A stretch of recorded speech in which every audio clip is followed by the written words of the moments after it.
Hello and welcome students to the channel English teacher Harsh. और ये रही प्रेपोजिशन से रिलेटेड तीसरी और प्रोबेबली लास्ट एक्सरसाइज। तो चलिए शुरू करते हैं। फर्स्ट क्वेश्चन है the cat jumped the table and ran away. तो जंप मतलब प्लेस की बात कर रहे हैं टेबल की, लेकिन मोशन की बात कर रहे हैं। प्लेस में क्या हो रहा है, मूवमेंट हो रहा है, मोशन हो रहा है, इसलिए ऑन टू आएगा। The cat jumped on to the table and ran away. See the second question, the picture is hanging. The picture is hanging on the wall. On the wall होता है।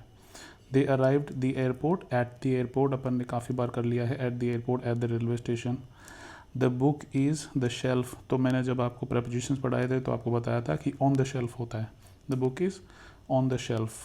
shelf में है, लेकिन मैं के लिए भी हम on का यूज़ करते हैं, on the shelf.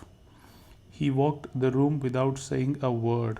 देखो जैसे ये वाला सेंटेंस था जंप वाला कि जंप्ड ऑन टू, तो यहाँ पर भी प्लेस बता रहा है लेकिन मोशन हो रहा है। वॉक करके कहीं जा रहे हैं, walked into the room. तो जब वॉक करके कमरे के अंदर आते हैं तो इनटू होता है, क्योंकि इनटू प्लेस बताता है प्लस मोशन बताता है प्लेस में। Walked into the room. Now come out to the sixth one. She divided the cake 4 equal parts. She divided the cake into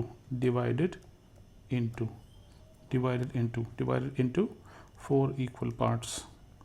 The keys are hidden. The carpet hidden वाला अपन ने पहले भी किया है। Hidden जब कोई चीज़ होती है तो obviously वो उसके नीचे ही छुपी होगी, under, in, between, over, under सही है इसमें। The keys are hidden under the carpet.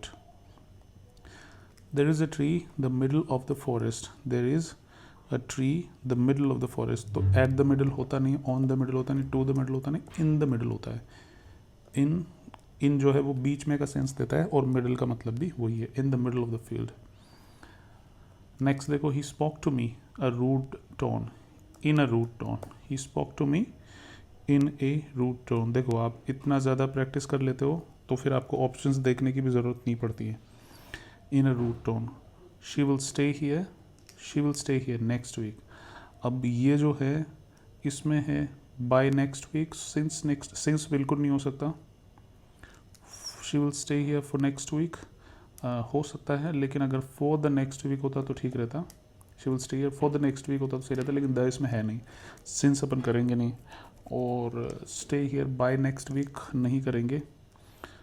until, she will stay here until next week, ये ठीक है। She will stay here until next week. He sat me during the meeting. He sat me.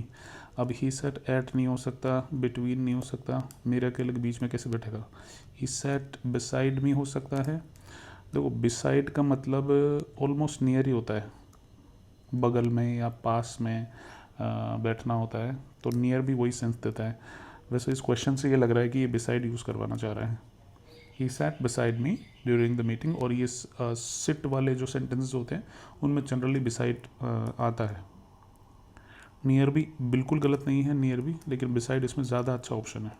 He sat beside me during the meeting. The bus stops the corner. अब तो corner होता है जो at the corner होता है। corner क्या होता है? at the corner. The bus stops at the corner of the street. कुछ चीज़ें ऐसी होती है जो prefixed होती है, आपको ज़्यादा दिमाग लगाने की ज़रूरत नहीं है। The train passed. ये तो जो है इटर्नल सेंटेंस है, तो शाश्वत सत्य है कि the train passed through the tunnel. ये तो काफ़ी बार पढ़ लिया अपन ने sentence. She walked the hall silently. She walked, देखो ये हॉल है और वो वॉक करके गया, तो फिर इस पार से उस पार गया होगा ऑब्वियसली, तो इसमें अक्रॉस आएगा। She walked across the hall silently. He was hiding the bed. He was hiding, देखो हाइड वाला सेंटेंस पहले भी आ गया। हाइड करता है कोई तो अंडर द बेड करता है। 15th में B. He was hiding under the bed. He is known his generosity. Known for, कोई किसी चीज़ के लिए जाना जाता है, तो he is known for his intelligence, for his generosity. 16th में 4 आएगा, for his generosity. She left the letter on the table. In, under, at, on the table. Letter को टेबल पे छोड़ दिया, टेबल पे वो रख के पढ़ रही थी और टेबल पे ही छोड़ दिया। इसमें प्रोबेबिलिटी ज़्यादा, वैसे तो अंडर द टेबल भी छोड़ सकती है वो, कोई दिक्कत नहीं है, लेकिन she left the table she left the later on the table ज़्यादा सेंस बना रहा है, क्योंकि कोई लेटर को पढ़ते पढ़ते छोड़ेगा तो टेबल के ऊपर ही तो छोड़ेगा. The plane landed the runway. The plane landed on the runway. Runway पे लैंड किया प्लेन ने. ये रनवे है और इस पे अगर रोड होता तो ऑन करते, और रनवे भी एक तरह का रोड ही है. On the runway. He stayed here 2 days. He stayed here past की बात कर रहे हैं. सिंस बिल्कुल नहीं हो सकता, बाय बिल्कुल नहीं हो सकता क्योंकि ये तो फ्यूचर में काम आता है. Since point of time 2 days तो पीरियड है. ड्यूरिंग 2 days तो पॉसिबल नहीं है यहाँ पर. He stayed here for 2 days. 2 दिन के लिए रुका, ऐसे बोलना चाह रहे हैं. For 2 days. 4 इसमें करेक्ट हो जाएगा. She walked the path without hesitation. तो कोई वॉक करता है तो वो क्या करता है, along. She walked along the path, रास्ते के किनारे किनारे वो चला. He is suffering from a cold. Suffering from a cold. somebody is suffering from something. suffering from fever. बचपन में एप्लीकेशन लिखते थे कि I am suffering from fever since last evening, please provide me, please give me a leave for 3 days, इस तरह के. तो suffering from a fever, suffering from a cold. From इसमें से ये. दे सेट सर्कल. टू नहीं आएगा, ऑन नहीं आएगा, एट आ ही नहीं सकता. इन वो ऐसे बैठे, ऐसे इस तरह से वो बैठे. तो the set in a circle, in a shape of a circle. Circle के शेप में बैठे, इन अ सर्कल. या फिर ऐसा भी हो सकता है कि सर्कल ऑलरेडी बना हो और फिर वो अंदर जाके बैठ गए हों. तो दोनों ही चीज़ों में in a circle, they sat in a circle. अगर ऐसे होता, इस तरह से होता तो वो कहता है कि in a shape of a circle, लेकिन यूज़ इन ही होगा. We walked the museum for an hour. We walked through हो नहीं सकता, ऑन हो नहीं सकता, अराउंड हो सकता है. वी वॉकड अबाउट, अराउंड सही है इसमें. We walked around the museum for an our.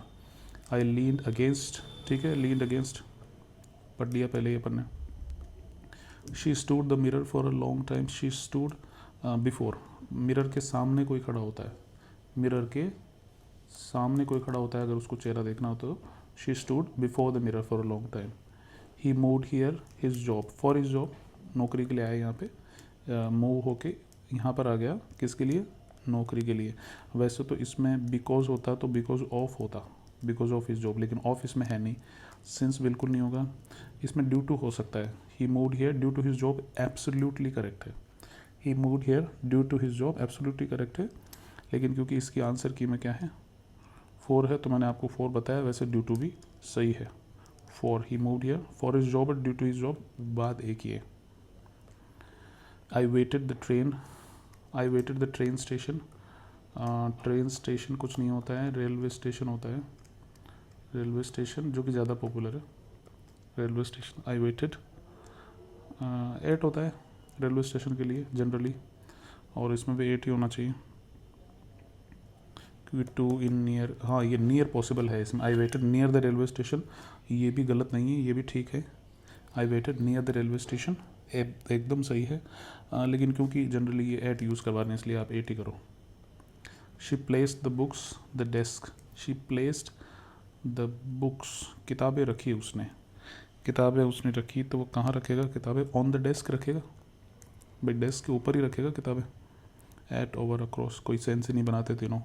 On the desk. Let's go to the next one. 29th. They reached the village sunset. Sunset से पहले कोई पहुंचता है. वैसे तो बाय का मीनिंग भी बिफोर ही होता है, हाँ, लेकिन बाय में क्या होता है कि या तो एग्जैक्ट उस टाइम पे या उससे पहले, उसके बाद नहीं होता. लेकिन बिफोर पहले ही होता है. और एट भी हो सकता है. दे reached the village at the sunset, at the sunset, लेकिन द उसमें है नहीं. अनटिल बिल्कुल नहीं होगा. They reach the village before sunset. Before sunset ज़्यादा ठीक लग रहा है. द होटल इज़ लोकेटेड, देखो नियर द रिवर बिल्कुल सही है. The hotel is located near the river. Beside the river भी वो पास में ही होता है, तो नियर भी पास में होता है, बिसाइड भी पास में होता है. मैंने पहले उस सेंटेंस में बताया था आपको. The hotel is located near the river सही है. बिसाइड द रिवर, तो देखो प्लेस के सेंस में, प्लेस के सेंस में बाय का मीनिंग भी नियर ही होता है. बाय का मीनिंग भी नियर ही होता है। The hotel is located by the river, river के बगल में, तो बगल में, पास में, ये सब ठीक है, ये सारे सही है। तो ऑल ऑफ दी अबव इसमें दे रखा है, लकीली अपना पसंदीदा आंसर इसमें दे रखा है all of the above, all of these, तो सारे के सारे सही है। तो आई होप आपको ये वाली एक्सरसाइज भी बहुत हेल्प करेगी। तो इसी तरह की हेल्पफुल वीडियोज़ के लिए, हेल्पफुल एक्सरसाइजेस के लिए देखते रहिए इंग्लिश।